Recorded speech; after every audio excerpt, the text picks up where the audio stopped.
मेरे पिता ने अपने वंश को आगे बढ़ाने के लिए एक लोमड़ी को पकड़कर घर ले आए और उसके साथ रात बिताई, लेकिन उन्हें क्या पता था कि एक ही रात में वह लोमड़ी एक बेहद खूबसूरत औरत में बदल जाएगी। मेरे पिता डर के मारे तुरंत जमीन पर घुटनों के बल बैठकर माफी मांगने लगे, लेकिन उस औरत ने न तो गुस्सा किया और न ही जाने की बात की, बल्कि उसने कहा कि यह सब रोज होना चाहिए और कभी रुकना नहीं चाहिए। इसी तरह मेरी लोमड़ी माँ मेरे साथ गर्भवती हो गई। कई साल बाद जब मैं पहाड़ पर लकड़ियां काटने गया तो मैंने देखा कि एक विशाल अजगर एक घायल छोटी लोमड़ी को जकड़े हुए था। मेरे पास सोचने का भी समय नहीं था। मैंने अपनी कुल्हाड़ी पूरी ताकत से उसकी तरफ फेंक दी, जो सीधे अजगर के सिर पर जाकर लगी। अजगर कुछ देर तड़पा और फिर मर गया। छोटी लोमड़ी की जान तो बच गई, लेकिन वह भी लगभग मरने की हालत में थी। मैं उसे तुरंत घर ले आया और शराब से उसके घाव साफ किए। ज्यादा समय नहीं बीता था कि वह फिर से दौड़ने कूदने लगी। उसके बाद वह छोटी लोमड़ी एक पालतू कुत्ते की तरह मेरे घर से जाने का नाम ही नहीं लेती थी। लेकिन मैं तो एक अनाथ था, न माँ थी न बाप। खुद का पेट भरना भी मुश्किल था। मैंने कई बार उसे वापस जंगल में छोड़ने की कोशिश की, लेकिन हर रात वह लड़खड़ाते हुए वापस आ जाती। कभी उसके मुंह में जंगली फल होते, कभी जंगली खरगोश और कभी जंगली मुर्गी। तभी मुझे समझ आया कि वह मुझे बताना चाहती है कि वह अपना खर्च खुद उठा सकती है। तब जाकर मैंने उसे अपने पास रख लिया। उसके बाद वह मेरी छोटी साथी बन गई। मैं लकड़ियां काटने जाता तो वह साथ जाती, मैं भेड़ें चराने जाता तो वह भी साथ होती। यहाँ तक कि जब मैं पढ़ाई करता तब भी वह चुपचाप मेरे पास लेटी रहती। लेकिन ये खुशहाल जिंदगी मेरे 12वीं के साल अचानक खत्म हो गई। एक दिन छोटी लोमड़ी बिना कुछ बताए गायब हो गई। मैं रात होने तक उसका इंतजार करता रहा, लेकिन वह वापस नहीं आई। उसकी जगह एक बूढ़ी औरत मेरे घर आई। वह लाठी के सहारे चल रही थी और उसके चेहरे पर दयालु मुस्कान थी। उसने कहा, बेटा, मैं अपनी पोती को ढूंढ रही हूँ, क्या तुमने उसे देखा है? मैंने पूछा, आपकी पोती कौन है? वह बोली, कुछ साल पहले मैं बाहर गई थी और घर की जिम्मेदारी अपनी पोती को देकर गई थी, लेकिन जब वापस लौटी तो वह गायब थी। लोगों ने कहा कि वह तुम्हारे घर में रहती है। उसकी बात सुनते ही बूढ़ी औरत ने अजीब सी आवाज निकाली, लगातार सिर हिलाती रही और मेरी रसोई की तरफ घूरने लगी। मैंने उसकी नजरों का पीछा किया तो देखा कि छोटी लोमड़ी वहीं बैठी हुई थी। वह बूढ़ी औरत की तरफ पूंछ हिला रही थी और उसके चेहरे पर हल्की मुस्कान भी थी। याद रहे, यह पहली बार था जब उसने किसी दूसरे इंसान के सामने खुद को दिखाया था। बूढ़ी औरत कुछ देर हंसी और फिर बिना कुछ कहे मुड़कर चली गई। उसी रात छोटी लोमड़ी हमेशा की तरह मेरे पेट पर सिर रखकर सोई, लेकिन अगली सुबह जब मेरी आंख खुली तो वह गायब थी। मैं बिस्तर से उठा तो देखा कि मेज पर एक लाल रंग का दुपट्टा जैसा कपड़ा रखा था। उसके अंदर एक औरत के काले बालों का गुच्छा था, जिसे लाल कागज से लपेटा गया था। मुझे बिल्कुल समझ नहीं आया कि यह किस काम की चीज है, इसलिए मैं उसे लेकर गांव के मुखिया के पास गया। मुखिया ने उसे देखते ही मुस्कुराकर कहा, यह तो किसी लड़की का प्रेम संकेत है। इसे लेकर तुम उसके घर शादी का प्रस्ताव भेज सकते हो। जल्दी बताओ, वह लड़की कौन है? मैं वहीं स्तब्ध रह गया। क्या यह छोटी लोमड़ी मेरे लिए छोड़कर गई थी? लेकिन मैंने कभी नहीं सोचा था कि उस दिन के बाद छोटी लोमड़ी फिर कभी वापस नहीं आएगी। उसके जाने के बाद मेरा दिल खाली खाली रहने लगा। हर दिन खाने और सोने के अलावा मैं उसे पूरे जंगल और पहाड़ों में ढूंढता रहता, लेकिन उसका कोई निशान नहीं मिला। मुझे तो यहाँ तक लगने लगा कि शायद किसी शिकारी ने उसे पकड़ लिया है। लगभग 15 दिन तक खोजने के बाद भी मुझे वह नहीं मिली। तब मैं पूरी तरह निराश हो चुका था और सोचने लगा था कि अब उससे कभी मुलाकात नहीं होगी। लेकिन 15 दिन बाद एक रात मैंने देखा कि एक बूढ़ी औरत मेरे घर के बाहर बैठकर रो रही है। मैं भौहें सिकोड़कर उसके पास गया और पूछा कि क्या हुआ है। उसने अचानक सिर उठाया और डरावनी आवाज में बोली, मैं अपने पोते को ढूंढ रही हूँ, मेरा पोता गायब हो गया है। तुमने उसे देखा है ना? मेरी रीढ़ में सिहरन दौड़ गई। पिछली बार पोती को ढूंढ रही थी और इस बार पोते को, और दोनों बार मेरे पास ही क्यों आई? मैंने जल्दी से सिर हिलाकर कहा कि मैंने किसी को नहीं देखा। लेकिन बूढ़ी औरत के चेहरे पर अजीब सी मुस्कान आ गई। वह बोली, तो 6 साल पहले क्या तुमने मेरे पोते को देखा था? उसकी आवाज ऐसे लग रही थी जैसे वह मुझसे जवाब मांग रही हो। मैं काफी देर सोचता रहा और मन ही मन यही समझा कि यह बूढ़ी औरत शायद पागल है। यह सुनकर वह कुछ नहीं बोली, बस मुझे घूरते हुए मुस्कुराती रही। उसकी वह रहस्यमयी मुस्कान देकर मैं डर गया और पीछे हटा हुआ भागकर गांव के मुखिया के घर पहुंच गया। हाँफते हुए मैंने उसे सारी बात बता दी। मुखिया मुंह में बीड़ी दबाए बैठा था। मेरी बात सुनकर वह अचानक ठिठक गया और फिर मेरे पीछे इशारा करते हुए बोला, जिस औरत की बात कर रहे हो क्या वह यही है? मेरी पीठ में ठंडी लहर दौड़ गई। मैं कांपते हुए पीछे मुड़ा और देखा कि वही बूढ़ी औरत बिना कोई आवाज किए मेरे पीछे खड़ी थी। मैं डर कर तुरंत मुखिया के पीछे छिप गया। मुखिया ने उसे ऊपर से नीचे तक देखा और पूछा, तुम किस गांव की हो बुढ़िया? रात को एक छोटे बच्चे को डराना ठीक नहीं है। बूढ़ी औरत ने बस भारी आवाज में कहा, मैं अपने पोते को ढूंढने आई हूँ। उसके बाद गांव का मुखिया उससे चाहे जितना पूछता रहा, वह सिर्फ मुस्कुराती रही। आखिर मुखिया घर के अंदर गया और 2 अंडे लाकर उसके हाथ में थमा दिए। ये लो और यहाँ से निकल जाओ। आगे से मेरे इलाके में आकर लोगों को मत डराना। लेकिन बूढ़ी औरत ने अंडों को देखा और गुस्से में जमीन पर पटक दिया। फिर वह चीखते हुए मेरी तरफ उंगली दिखाकर बोली, इसने मेरे पोते को मार डाला है, मैं जिंदगी भर इसका पीछा करूंगी। यह सुनते ही मुखिया का चेहरा बदल गया। उसने तुरंत मुझे आंगन की बत्ती जलाने को कहा। मैं भाग कर गया और रस्सी खींचकर बत्ती जला दी। दरवाजे के सामने रोशनी फैलते ही मैंने साफ देखा कि बूढ़ी औरत के कंधे पर एक लाल रंग का जहरीला सांप लिटा हुआ था। उसकी 2 जहरीली दांत बाहर निकली हुई थी और वह मुझे घूर रहा था। मुखिया भी घबरा गया। उसने धीरे से मुझसे पूछा, मेरी नजर कमजोर है, जरा देख तो उस बूढ़ी औरत की परछाई है या नहीं। यह सुनकर मैंने तुरंत उसकी तरफ देखा। वह बिल्कुल सीधी खड़ी थी, लेकिन उसके पीछे सचमुच कोई परछाई नहीं थी। मेरे पूरे शरीर में ठंडा पसीना छूट गया। मैं डर के मारे कुछ बोल नहीं पाया और बस सिर हिला दिया। तभी मुखिया ने अचानक जोर से कहा, बेटा डर मत, मेरे घर में एक पुश्तैनी तलवार रखी है, जल्दी जाकर ले आ। मैं कांपते हुए घर के अंदर भागा, लेकिन काफी देर ढूंढने के बाद भी मुझे कोई तलवार नहीं मिली। जब मैं बाहर आकर कहने वाला था कि कुछ नहीं मिला, तब तक बूढ़ी औरत दूर जा चुकी थी। मुखिया ने घबराकर मुझे अंदर खींच लिया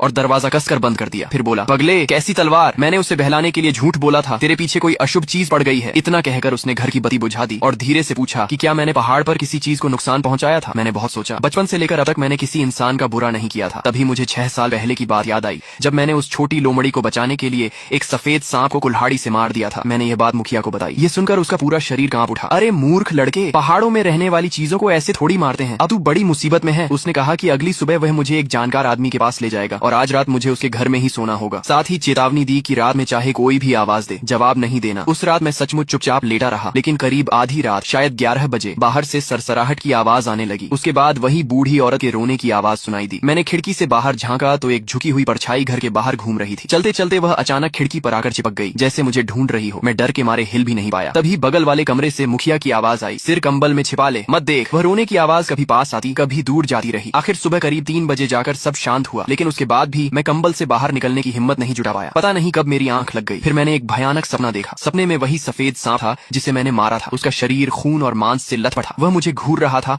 और इंसानों की भाषा में कह रहा था, मुझे मेरी जान वापस दे। मैं चीख मारकर बिस्तर पर बैठ गया। तब तक सुबह हो चुकी थी। मुखिया मेरे सिरहाने खड़ा था और मुझे जल्दी उठने को कह रहा था ताकि वह मुझे दूसरे गांव के एक जानकार आदमी के पास ले जा सके। लेकिन उसी रात वह पागल बूढ़ी औरत फिर आ गई। वह फिर खिड़की पर चिपकी हुई मुझे देखकर मुस्कुरा रही थी। मुखिया हाथ में चाकू लेकर बाहर भागा, लेकिन वहाँ कोई नहीं मिला। बाद में अगरबत्ती जलाना, कागज जलाकर माफी मांगना, सब बेकार गया। सबसे डरावनी बात तो ये हुई कि अगली सुबह जब मेरी आंख खुली तो मैं पहाड़ पर एक बड़े पेड़ के नीचे पड़ा था और वही जगह थी जहाँ मैंने सालों पहले उस सफेद सांप को मारा था। इस तरह 3 दिन तक मैं मुखिया के घर में छिपा रहा। हर उपाय आजमाया गया, लेकिन कोई फायदा नहीं हुआ। मुखिया भी इतनी परेशानी से थक चुका था। मैं उसे और मुसीबत में नहीं डालना चाहता था, इसलिए चौथे दिन सुबह उसकी बात न मानते हुए चुपचाप अपने घर लौट आया। लेकिन मुझे हैरानी हुई कि घर पहुंचते ही मुखिया भी हाँफता हुआ पीछे पीछे आ गया। उसके हाथ में एक फावड़ा था। वह बोला, पगले, मैं कैसे देख सकता हूँ कि तू अकेला मरने जा रहा है। आज चाहे जो हो जाए, मैं इस मुसीबत को खत्म करके रहूंगा। फिर उसने गंभीर नजरों से मेरी तरफ देखा। बेटा, अब मैं तुझसे सच नहीं छिपाऊंगा। लियू परिवार तुझसे बदला लेने आया है। अगर जिंदा रहना है तो सिर्फ एक ही रास्ता बचा है। मैं घबरा कर बोला, ये लियू परिवार और हु परिवार क्या है? मैंने तो कभी इनके बारे में नहीं सुना। मुखिया बोला, हूँ, हुआंग, बाई, लियू और हुई, ये सब पुराने आदमी परिवार हैं। जिस सांप को तूने मारा था और जो अब तेरा पीछा कर रहे हैं, वे लियू परिवार से हैं। और जिस छोटी लोमड़ी को तूने बचाया था, वह हु परिवार की थी। अब सिर्फ वही लोग तेरी मदद कर सकते हैं। मैं डर के मारे कांपने लगा और पूछा कि क्या कोई दूसरा रास्ता नहीं है? मुखिया ने सिर हिलाया। इंसानों और आत्मिक जीवों की दुनिया अलग होती है। मैं नहीं चाहता था कि तू इस रास्ते पर जाए, लेकिन अब हमारे सारे उपाय खत्म हो चुके हैं। वह लाल कपड़ा अभी भी तेरे पास है? मैंने हाँ में सिर हिलाया। वह बोला, बहुत अच्छा, यह हु परिवार की किसी लड़की की निशानी है। इसे साथ लेकर जाओगे तभी उन्हें ढूंढ पाओगे। उसकी बात खत्म भी नहीं हुई थी कि बाहर आंगन से अचानक अनगिनत सरसराहट की आवाजें आने लगी। मुखिया का चेहरा सफेद पड़ गया। उसने तुरंत पास रखी बड़ी छुरी उठा ली। हम दोनों अभी मुख्य कमरे तक पहुंचे ही थे कि एक डरावना दृश्य सामने आया। वही बूढ़ी औरत रास्ते पर खड़ी थी और उसकी आंखों में खौफनाक चमक थी। मेरा दिमाग सुन्न हो गया और मेरे पैर जवाब देने लगे। मैं कांपते हुए पीछे हटने लगा, आंखों में आंसू भर आए। तभी मुखिया ने मुझे पकड़कर वापस खींच लिया और भारी मेज से दरवाजा अड़ा दिया। फिर चिल्लाकर बोला, बेटा ध्यान से सुन, अगर हु परिवार सामने नहीं आया तो हमारा गांव भी नहीं बचेगा। उसने पिछली खिड़की की तरफ इशारा किया। खिड़की से निकल जाओ, निशानी साथ लो और सीधे दक्षिणी पहाड़ के कब्रिस्तान की तरफ भागो। रास्ते में चाहे कुछ भी सुनो, पीछे मुड़कर मत देखना। इस बीच बाहर सांपों का झुंड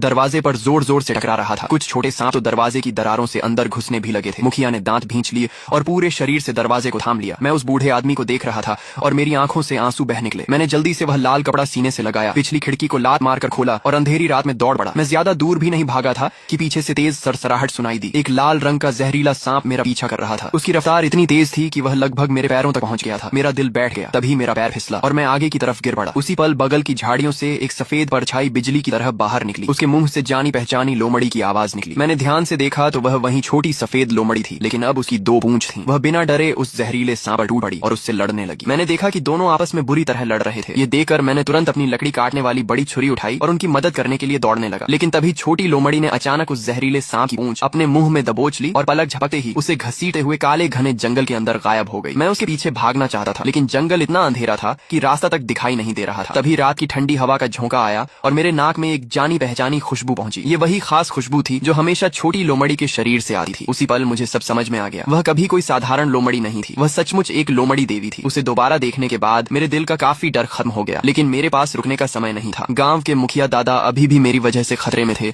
और मुझे उनकी जान बचानी थी। मैंने गहरी सांस ली और हिम्मत जुटाकर दक्षिणी पहाड़ की तरफ दौड़ना जारी रखा। अपनी जिंदगी में मैं कभी इतना तेज नहीं भागा था। कानों के पास हवा सीटी मार रही थी और मुझे बार बार ऐसा महसूस हो रहा था जैसे कोई बर्फ जैसा ठंडा जीव मेरे पैरों के पीछे पीछे रेंग रहा हो। मैं पीछे मुड़कर देखने की हिम्मत नहीं कर सका और बस चांदनी की हल्की रोशनी के सहारे भागा रहा। ये गांव की निषिद्ध जगह थी जहां आमतौर पर कोई आने की हिम्मत नहीं करता था। जितना ऊपर चढ़ता गया रास्ता उतना ही सुनसान और डरावना होता गया। चारों तरफ टूटे पत्थर और बिना नाम वाली पुरानी कब्रें दिखाई दे रही थीं। तभी अचानक मेरे पीछे से गांव के मुखिया दादा की आवाज आई, बेटा एक बार पीछे मुड़कर अपने दादा को तो देख देख मेरे कदम अचानक धीमे पड़ गए और दिल जोर से धड़कने लगा। एक पल के लिए मुझे लगा कि शायद दादा सचमुच वहाँ से बचकर निकल आए हैं। मैं लगभग पीछे मुड़ने ही वाला था कि अचानक मुझे उनकी चेतावनी याद आ गई, रास्ते में चाहे कुछ भी सुनो, पीछे मत देखना। वह आवाज लगातार मेरे करीब आती जा रही थी। मुझे तो ऐसा भी महसूस होने लगा कि कोई मेरे गर्दन के पास ठंडी सांसें छोड़ रहा है। मैं डर के मारे पागलों की तरह और तेज भागने लगा। आखिरकार मैं एक भयानक और सुनसान कब्रिस्तान में पहुंच गया। तभी सामने से एक अजीब सी आवाज सुनाई दी, जैसे कोई धीरे धीरे बाल संवार रहा हो। चांदनी की हल्की रोशनी में मैंने देखा कि सामने एक कब्र के ऊपर सफेद कपड़े पहने एक आकृति बैठी हुई थी। उसके हाथ में एक पुरानी लकड़ी की कंघी थी और वह धीरे धीरे अपने बहुत लंबे बालों को संवार रही थी। उसके काले बाल जमीन तक घिसट रहे थे और वह पीठ करके चुपचाप बैठी हुई थी। तभी वह सफेद आकृति धीमी आवाज में बोली, लड़के मेरे बाल देखो, क्या ये सुंदर है? उसकी आवाज सुनते ही मेरा पूरा शरीर जम गया। तभी मुझे डरावनी सच्चाई का एहसास हुआ। वह मेरी तरफ पीठ करके नहीं बैठी थी, बल्कि शुरू से ही मेरी तरफ मुंह करके बैठी थी। अगले ही पल उसने अपने चेहरे पर लटक रहे बिखरे बालों को हटाया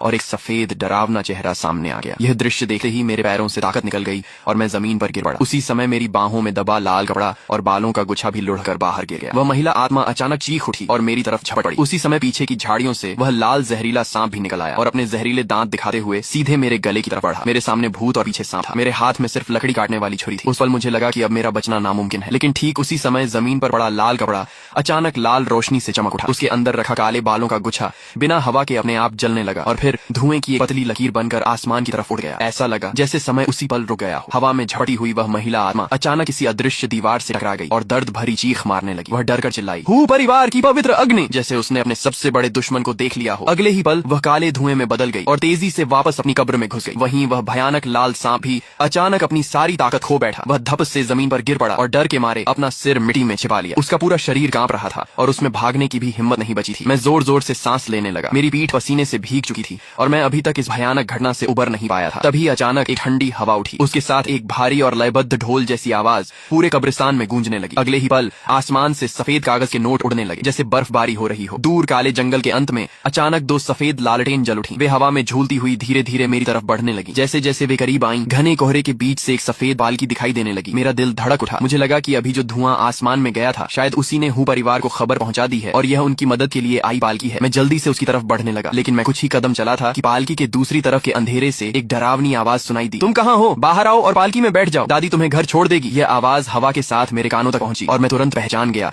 कि यह उसी पागल बूढ़ी औरत की आवाज थी। वह बोलते बोलते मेरी तरफ बढ़ रही थी। मैं डर के मारे कांपने लगा। मैंने चमकते हुए लाल कपड़े को कसकर पकड़ लिया और एक कब्र के पत्थर के पीछे छिप गया। ऐसा लग रहा था कि वह अभी अभी जले बालों की गंध सूंघ चुकी थी और उसी गंध का पीछा करते हुए धीरे धीरे मेरी तरफ आ रही थी। आखिरकार उसके काले कपड़े वाले जूते मेरे छिपने की जगह के ठीक सामने आकर रुक गए। वह डरावनी आवाज में बोली, छिप जा, देखती हूँ कब तक छिपेगा। फिर वह धीरे धीरे मेरी तरफ बढ़ी और हवा सूंघती हुई मेरे बेहद करीब आ गई। कुछ पल ऐसे ही बीते। फिर उसने ठंडी आवाज में नाक से फुंकार भरी, मुड़ी और वहां से चली गई। जब उसकी परछाई पूरी तरह गायब हो गई तब जाकर मैंने राहत की सांस ली। मुझे गांव के मुखिया दादा की बात याद आई। मैं उस धुंधली पहाड़ी पगडंडी पर आगे बढ़ता गया। आखिरकार पहाड़ की चोटी पर पहुंचकर मुझे वह विशाल पेड़ मिल गया जिसके बारे में दादा ने बताया था। पेड़ के पीछे खोजने पर मुझे एक पत्थर की शिला दिखाई दी जिस पर हूँ परिवार के पूर्वजों का नाम खुदा हुआ था। मैं उसके सामने घुटनों के बल बैठ गया। पत्थर की उस शिला के सामने मैं घुटनों के बल बैठ गया और दोनों हाथों से लाल कपड़ा उठाकर 3 बार सिर झुकाकर प्रणाम किया। अगले ही पल अचानक चारों तरफ तेज हवा चलने लगी। सूखे पत्ते हवा में उड़कर मेरे चारों ओर घूमने लगे। तभी मेरे पीछे एक महिला की आवाज सुनाई दी, हम तुम्हारा काफी समय से इंतजार कर रहे थे, तुम आ गए हो, मेरे साथ चलो। मैं तुरंत खड़ा हुआ और सम्मान से झुकर उसे प्रणाम किया। वह हल्का सा मुस्कुराई और बोली, मेरा नाम दौर है, मैं हूँ परिवार की सबसे बड़ी बेटी हूँ, मैं खास तुम्हें लेने आई हूँ। आगे चलकर हम एक ही परिवार के सदस्य बन जाएंगे, इसलिए इतना फॉर्मल होने की जरूरत नहीं है। ये सुनकर मैंने राहत की सांस ली और उसका धन्यवाद किया, लेकिन उसने हाथ हिलाकर कहा, धन्यवाद मुझे नहीं, हमारी दूसरी राजकुमारी को देना। उसी ने जिद की थी कि मैं तुम्हें लेने आऊं, नहीं तो मुझे आने में कोई दिलचस्पी नहीं थी। वह मुस्कुराई तो मैं खुद को रोक नहीं पाया और पूछ बैठा, लिंगर कौन है? वह हंसकर बोली, लिंगर वही है जिसे तुम छोटी लोमड़ी कहते हो, हमारे परिवार की सबसे प्यारी बेटी। जब तुम्हारी शादी की रात होगी तब तुम उसे देख लोगे। यह सुनते ही मेरा दिल जोर जोर से धड़कने लगा। सचमुच वह छोटी लोमड़ी ही थी। जैसे ही उसने शादी की बात की मेरा चेहरा लाल हो गया। यह देखकर वह और ज्यादा खुश हो गई। उसने कहा, हमारे यहाँ नियम है कि शादी से पहले दूल्हा दुल्हन एक दूसरे को नहीं देख सकते। देखो तुम कितने बेचैन हो, चिंता मत करो, 6 साल तक तुम्हारे साथ रहने वाली हमारी राजकुमारी लिंगर ऐसी सुंदर लड़की है जिसे देखकर हजारों लड़के दीवाने हो जाते हैं। ये सुनकर मेरा चेहरा और भी लाल हो गया और मैं चुपचाप उसके पीछे चलने लगा। आगे पूरे रास्ते हम दोनों ज्यादा नहीं बोले। काफी देर चलने के बाद अचानक सामने एक छोटा सा महल जैसा स्थान दिखाई दिया जो रोशनी से जगमगा रहा था। दरवाजे पर नौकर खड़े थे। मैं द्वार के पीछे पीछे अंदर जाने लगा। तभी मेरी नजर सामने वाली इमारत की दूसरी मंजिल पर गई। वहाँ खिड़की के पास कोई मुझे देख रहा था। ध्यान से देखने पर लगा कि वह लाल शादी के कपड़ों में एक लड़की थी जिसके सिर पर सुंदर मुकुट जैसा आभूषण था। वह चुपके से मुझे देख रही थी, लेकिन जैसे ही हमारी नजरें मिली वह शर्माकर तुरंत अपने चेहरे को आसीन से ढककर छिप गई। मैं मन ही मन सोचने लगा, क्या वह सचमुच छोटी लोमड़ी है? लेकिन मैं अपनी उत्सुकता दबाकर दौड़ के साथ अंदर चला गया। जैसे ही कमरे में पहुंचा मैंने देखा कि वहाँ बहुत सारे लोग बैठे हुए थे। तभी मेरी नजर एक बूढ़ी महिला पर पड़ी और मैं चौंक गया। ये वही दादी थी जो कई साल पहले मेरे घर अपनी पोती को ढूंढने आई थी। दौर ने मेरी तरफ देखकर कहा, ये हमारी माता जी हैं। मैंने तुरंत सम्मान से झुककर उन्हें प्रणाम किया। बूढ़ी महिला मुस्कुराई। उसके चेहरे पर दयालुता तो थी, लेकिन उससे भी ज्यादा एक ऐसा रौब था जिससे हर कोई सम्मान करने लगे। इसके बाद दौर ने मुझे वहाँ बैठे बाकी लोगों से भी मिलवाया। जब हम सब बैठ गए तब बूढ़ी महिला बोली, दौर बाहर जाओ और दरवाजे पर नजर रखो। लियू परिवार के लोग आसपास हैं, हम उनका स्वागत नहीं करते, उन्हें अंदर मत आने देना। भोज तैयार है, बाकी सब लोग जाकर बैठ जाएं। थोड़ी ही देर में कमरे में सिर्फ मैं और बूढ़ी महिला रह गए। तभी उनका चेहरा गंभीर हो गया। उन्होंने कहा, बेटा तुम्हारे बारे में मुझे सब पता है। जब तक तुम्हारी शादी पूरी नहीं हो जाती दुश्मन कभी भी बीच में रुकावट डाल सकता है। तुमने हमारी बेटी की जान बचाई थी, इसलिए हम पूरी ताकत से तुम्हारी मदद करेंगे, लेकिन हमारे परिवार के भी कुछ नियम है। शादी से पहले आने वाली मुश्किलों का सामना तुम्हें खुद करना होगा। क्या तुम ये समझते हो? मैं डर के मारे कांप रहा था, लेकिन फिर भी सिर हिलाकर बोला, मैं समझता हूँ। अगर इससे मेरे दादा की जान बच सकती है तो मैं हर खतरा उठाने को तैयार हूँ। मेरी बात सुनकर बूढ़ी महिला के शरीर में हल्का सा कंपन हुआ। उन्होंने गहरी सांस ली और कहा, अच्छा सचमुच जो व्यक्ति परिवार का दामाद बनने योग्य हो वह साधारण नहीं हो सकता। मुझे तुम पर भरोसा है। इसके बाद उन्होंने नौकरों को बुलाया। मुझे दूल्हे के कपड़े पहनाए गए, सिर पर शादी की टोपी रखी गई और लाल रंग का शानदार वस्त्र पहनाया गया। फिर मुझे एक लाल पालकी में बैठा दिया गया। पालकी अभी गली में कुछ ही दूर गई थी कि अचानक बाहर से एक अजीब आवाज सुनाई दी। अरे यहाँ शादी हो रही है क्या? जैसे ही ये आवाज आई पालकी तुरंत रुक गई। मेरे शरीर में सिहरन दौड़ गई। मैंने खिड़की का पर्दा हटाकर बाहर देखा। तभी बाहर खड़ी दौर गुस्से से चिल्लाई, बकवास बंद कर। हूँ परिवार की सीमा में आकर बदतमीजी करने की हिम्मत कैसे हुई? तभी पता नहीं कहां से एक लाल सांप बिजली की तरह निकला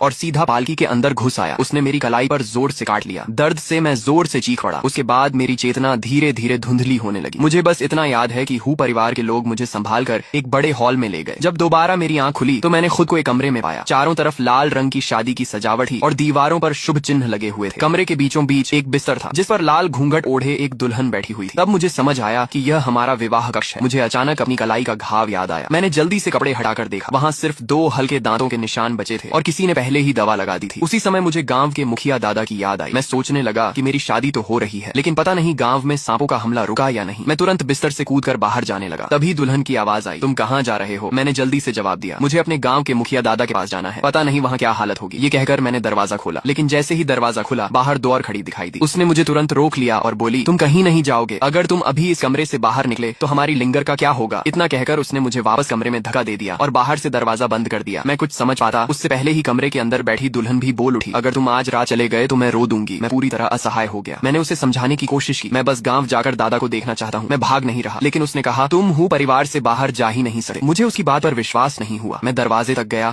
और पूरी ताकत से उसे खींचा, लेकिन वह बाहर से बंद था। मैं परेशान होकर सोच ही रहा था कि अब क्या करूं। तभी दुल्हन ने कहा, अगर तुम सच में जाना चाहते हो तो मैं तुम्हारे साथ चल सकती हूँ, मुझे बाहर निकलने का तरीका पता है। मैं ये सुनकर खुश हो गया, लेकिन उसने तुरंत सिर हिलाकर कहा, नहीं अभी नहीं, पहले तुम्हें मेरा घूंघट उठाना होगा। माँ ने कहा है कि यह काम सिर्फ दूल्हा ही करेगा, उसके बाद हमें शादी की रस्म के अनुसार साथ में शराब भी पीनी होगी। मैं बेचैन होकर दरवाजे की तरफ देखने लगा। समय बर्बाद करने का मौका नहीं था, इसलिए मैं जल्दी से उसके सामने पहुंचा और उसका घूंघट उठाने के लिए हाथ बढ़ाया, लेकिन वह नाराज होकर बोली, हाथ से नहीं, वहाँ रखी हुई लकड़ी की छड़ी से उठाओ। मैं मन ही मन हैरान रह गया। मैंने सोचा ये लड़की कितनी नियमों वाली है, लेकिन मेरे पास कोई और रास्ता नहीं था। मैं मेज के पास गया, वह छड़ी उठाई और वापस उसके सामने आ गया। उसी समय मैंने देखा कि उसने अपने दोनों गोरे हाथों से अपने कपड़ों को कसकर पकड़ रखा था। ऐसा लग रहा था कि वह मुझसे भी ज्यादा घबराई हुई है, लेकिन उस समय मेरे पास उसके बारे में सोचने का समय नहीं था। मैंने बिना देर किए छड़ी उठाई और उसके लाल घूंघट को एक ही झटके में ऊपर उठा दिया। तो दोस्तों फिलहाल इस मैनहवा के सिर्फ इतने ही पार्ट्स रिलीज हुए हैं, इसलिए स्टोरी यहीं तक अवेलेबल है। जैसे ही इस